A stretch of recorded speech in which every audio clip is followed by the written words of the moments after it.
The first week is uncomfortable. Estella barely speaks to Kai, except to give curt directions. She sets up camp away from him. She eats in silence. She trains alone. Every glance she gives him is filled with suspicion and barely contained hostility. Kai, for his part, tries to be friendly. He offers to help with camp setup. She refuses. He asks questions about Celtic culture. She ignores him. He tries humour. She doesn't even acknowledge it. Rodnim finds this hilarious and constantly makes it worse.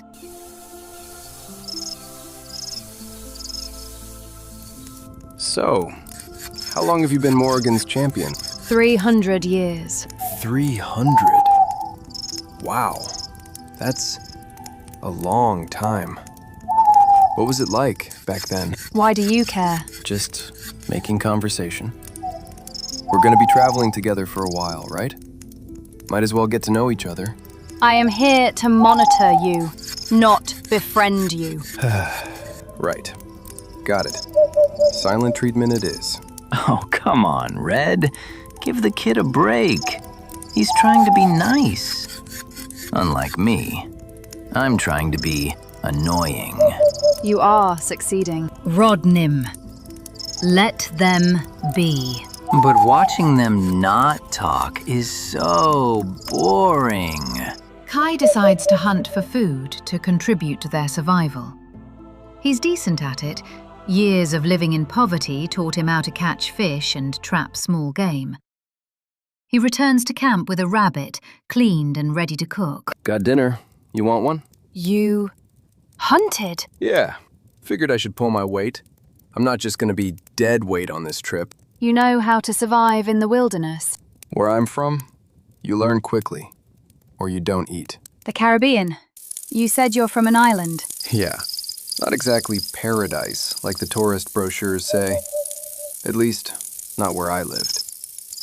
Morrigan said you made a contract with Rodnim because of revenge. Yeah. My family was killed. Corrupt politicians, dirty cops. I wanted justice. Rodnim offered power. And you took it.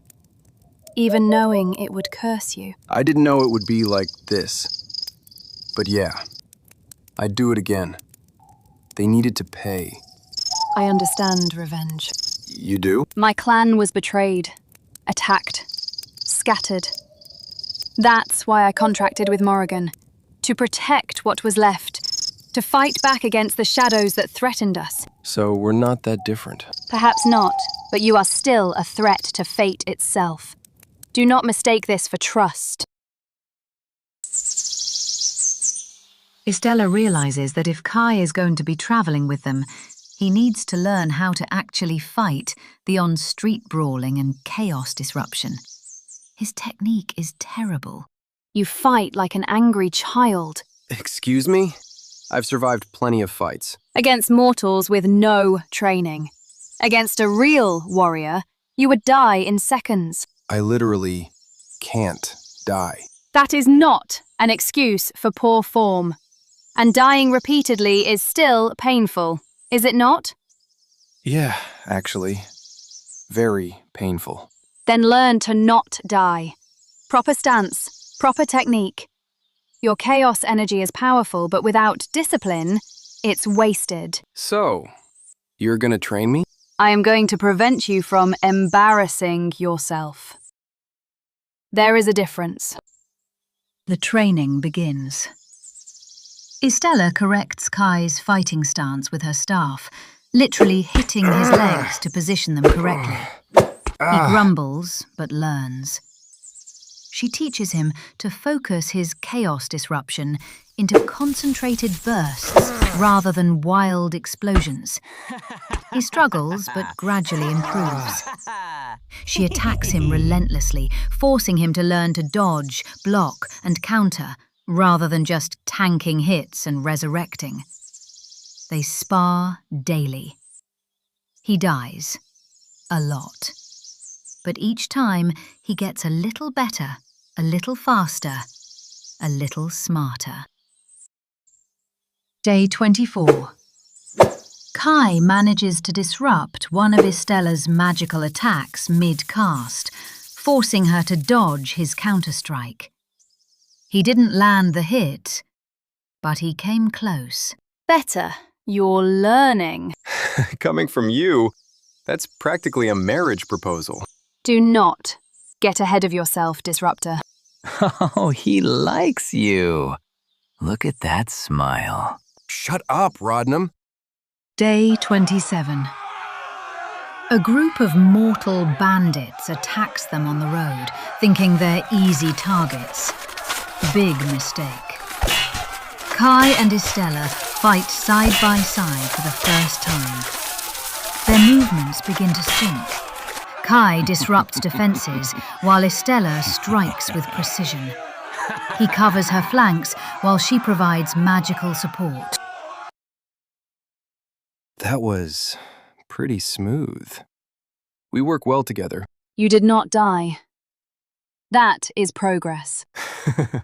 High praise from the goddess Wraith.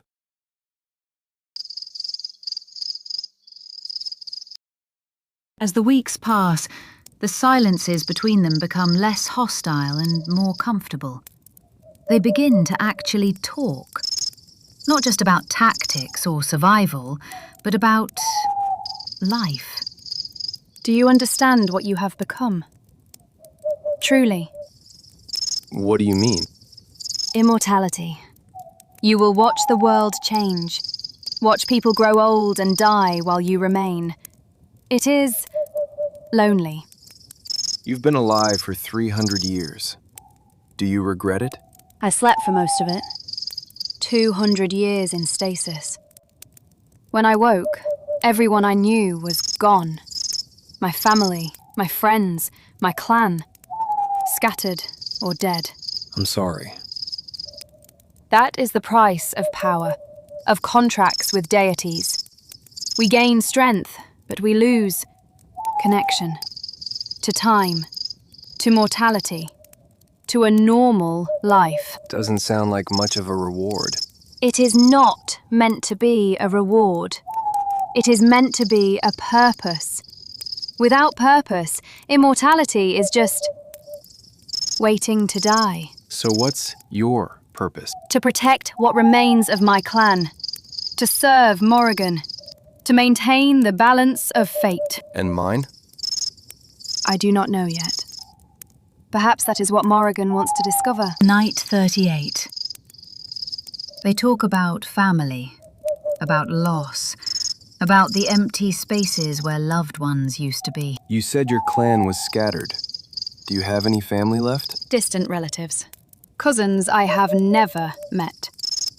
The bloodline continues, but the connection is severed. That's rough. What of your family? You avenge them, but do you have anyone else? No. I was an only child. My parents worked themselves to death trying to keep us fed. When the corruption took everything from them and the gangs murdered them, I was the only one left. Then we are both orphans of circumstance. Yeah, guess we are. They sit in silence, but it's not uncomfortable. It's understanding. Night 45. The conversation turns to chaos itself. Why does Morrigan hate Rodnam so much? Because he is chaos incarnate. He defies cosmic law for entertainment.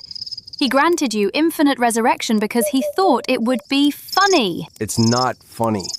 It's my life. To him, it is both. Rodnim is complicated. He was Nimrod, maybe something else, a powerful deity of the Levantine pantheon. He caused chaos, defied authority, and built towers to heaven. He disrupts because disruption is his nature. So he's just eternally trolling the universe? Essentially, yes. And he chose me as his latest prank? Perhaps. Or perhaps he saw potential in you. Rodnim is chaotic, but not stupid. He would not contract with someone weak. You think I'm not weak? You survived your family's massacre. You hunted down their killers. You accepted a cursed contract knowing it would change you forever. You have died and come back stronger. No, Kai. You are not weak. This is the first time she has called him by his name instead of disruptor or mortal. Night 51. Kai finds the courage to speak the truth he's been holding. You're different than I expected. What do you mean? When we first met, you were all fire and fury, ready to kill me on sight. But now, you're still fierce, but there's more to you. You're thoughtful, strategic. You actually care about things. I have always cared. I know, but I see it now.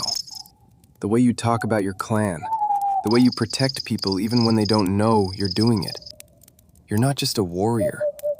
You're a guardian. That is kind of you to say. It's just the truth. Estella looks away, but there's a faint blush on her cheeks. She's not used to genuine compliments. Somewhere around the 8th week, Kai realizes something. It's good to have companions, not just allies, not just people watching you, but genuine friends. It's not one big moment, it's 1,000 small ones. The way she tucks a strand of hair behind her ear when she's thinking. The rare smile she gives when Rodnim actually says something funny. Her fierce determination when training. The softness in her voice when she talks about her lost family. The way she instinctively steps in front of him when danger approaches, even though he can't die. The quiet strength she radiates. Day 58. They're resting on coastal cliffs, watching the sunset. Estella is peaceful for once, not training or scouting, just existing. When did this happen? When did I start actually looking forward to traveling with her? When did her rare smiles become the good part of my day? Rodnim drifted closer, his grin widening as his features subtly warped, borrowing shapes not his own. He always did enjoy weaponizing a mortal's thoughts before they were spoken. You like her. Like her. What? No. I mean, we're friends. Maybe. Sort of. Dude, you stare at her like she's the only thing in the world. It's adorable. Also pathetic. But mostly adorable. Shut up! She's gonna friend zone you so hard. This is gonna be hilarious. But imagine if you did marry her.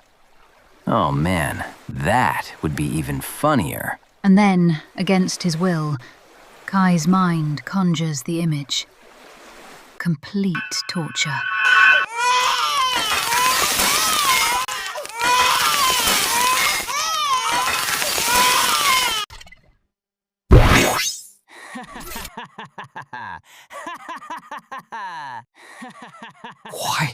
Why did I imagine that? That was terrifying. Marriage? With her? She'd destroy you. Domestically. Oh man, you wouldn't survive a week. I don't even want that. My brain just... Why would it... This is the best entertainment I've had in centuries. Domestic Estella.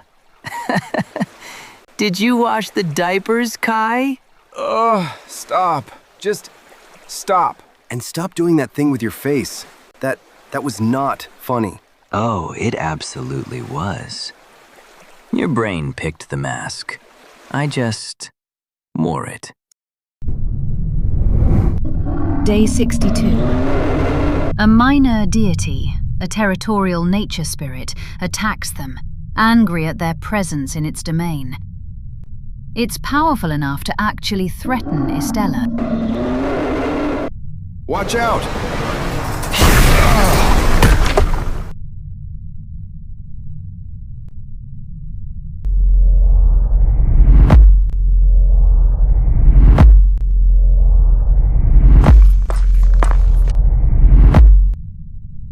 Why did you do that?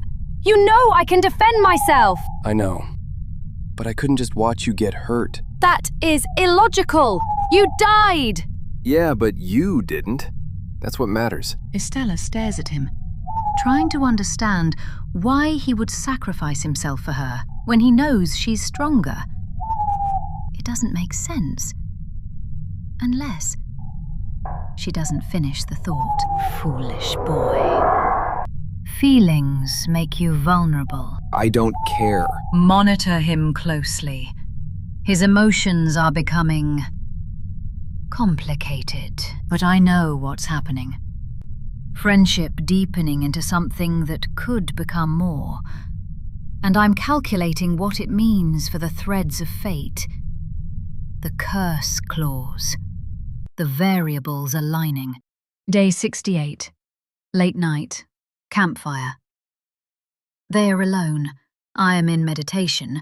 Rodnim is sleeping. Estella, can I tell you something? What is it? These past couple months, traveling with you, getting to know you, it's been good. Really good. I have also found this time less unpleasant than I expected. High praise. I am not good at this. Connection, trust. After so long alone, I forgot how. You're doing fine. Am I? Yeah, you are. Thank you for not killing me again. You are welcome. For now.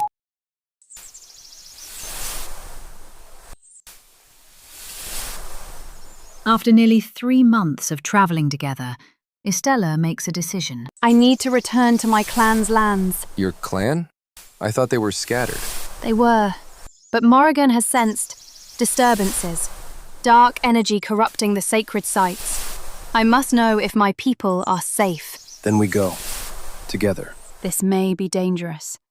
More dangerous than bandits or territorial spirits. When has danger stopped us? Kai, you do not have to come. This is my responsibility. And you're my friend. Where you go, I go. Estella's breath catches slightly. Friend. The word feels significant coming from him. Something warm and unfamiliar stirring in her chest. You are certain? Absolutely. Ooh, road trip to family drama. Count me in. This is the path I foresaw. Very well. We go to the ancestral lands. But be warned, Estella. What you find there may not be what you hope. I understand, but I must know. Day 76. As they set out toward the Crimson Mane clan's ancestral lands, Kai walks beside Estella. Not behind, not ahead. Beside. As equals. As companions. As friends. And perhaps something that could become more. 3 months ago, I wanted to kill you. Yeah, that was a rough first impression. And now, I am glad you are here. Yeah? Yes, you are surprisingly competent for a mortal. I'll take it. They walk together toward the village, toward the unknown, toward the beginning of what will become a new event. The threads of fate interweaving with each step. And deep in his heart, Kai knows he would do anything to protect her. The stage is set for the unknown that will come. 3 months together. From hostile strangers to trusted companions. From threat and monitor to friends walking the same path. The foundation is laid. The bond is forged. What comes next will test everything they have built. But for now, in this moment, they walk together. And that is enough. Kai, Estella, Rodnim, and Morrigan finally reach the outskirts of the farming village after traversing the forest. The morning sun fully illuminates the village. Estella observes the familiar architecture with a mix of nostalgia and melancholy, noticing how much has changed, yet how much remains the same. Kai, always practical, will be more focused on finding supplies or shelter. Rodnim might make a mischievous comment about old bones, while Morrigan remains stoic, observing the passage of time. They enter the village. Villagers, simple folk, go about their morning routines. Estella attempts to discreetly gather information about the clan, perhaps by observing symbols or listening to local gossip. She overhears snippets of ancient legends about powerful warriors from her clan, including a ferocious red-haired warrior, herself, and another who made a mysterious sacrifice. The younger villagers have no recognition of her or Ailish, treating them as strangers. Estella decides to seek out the village elder or keeper of lore. She introduces herself by her true lineage. The elder, surprised but intrigued by the legend come to life, confirms the stories of powerful clan warriors from centuries past.